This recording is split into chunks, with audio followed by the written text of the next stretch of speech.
ایک لمحہ تمہیں ایسا بھی میسر ہونا چاہیے اپنے اوقات زندگی میں جس میں تمہارے اور تمہارے رب کے درمیان کوئی بھی نہ ہو۔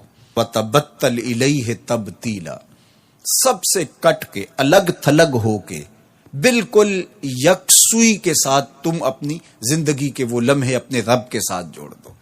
جس طرح ایک روایت میں فرمایا لی مع اللہ وقت لا یسعنی فیہ نبی مرسل ولا ملک مقرب، میرا اور میرے رب کا معاملہ کبھی ایسا ہوتا ہے درمیان میں نہ کوئی فرشتہ ہوتا ہے نہ کوئی رسول اور پیغمبر ہوتا ہے، وہاں میرا اور میرے رب کا ہی معاملہ ہوتا ہے۔ تو یہ یکسوئی کے لمحات ہیں، تو ہمیں بھی حضور علیہ الصلوۃ والسلام کے سینے سے نور لے کے اپنی زندگی میں کچھ ایسے اوقات مقرر کرنے چاہیے، اور وہ بہترین وقت میرے رب نے خود بیان فرمایا ناشیۃ اللیل ہے، وہ سحری کا وقت ہے، وہ رات کے لمحے ہیں، وہ پچھلے پہر کی مبارک گھڑیاں ہیں جب رحمتیں چھم چھم اتر رہی ہوتی ہیں اور اللہ کی رحمتیں بندے کا استقبال کر رہی ہوتی ہیں۔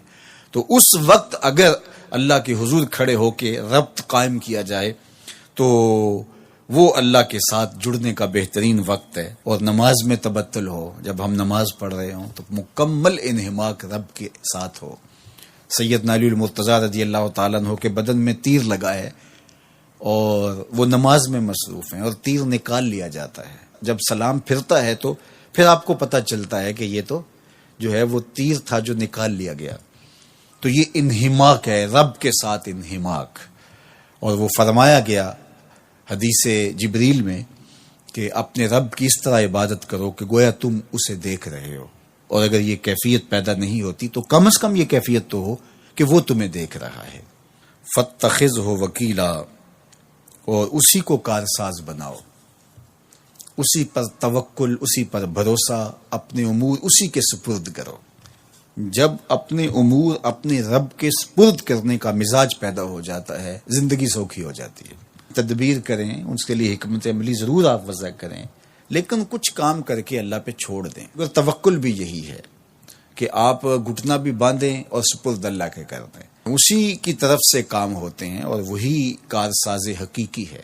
تو فرمایا کہ فَاتَّخِذْهُ وَكِيلًا، اسی کو کارساز بنا لیجئے اور اسی پر اپنے کاموں کو چھوڑ دیجئے۔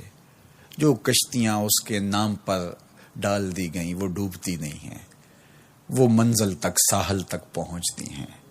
تو ہمارا تو اتنا ہی کام ہے کہ کشتی ڈال دی، لیکن اس کو پار لگانا تو اسی کا کام ہے۔ تو اسی لیے ہم سواری پر بیٹھتے ہوئے کہتے ہیں کہ مالک اس کو مسخر تو نے ہی کیا ہے ہمارے لیے، ہمارے میں طاقت تو نہیں تھی کہ اس کو مسخر کر سکتے۔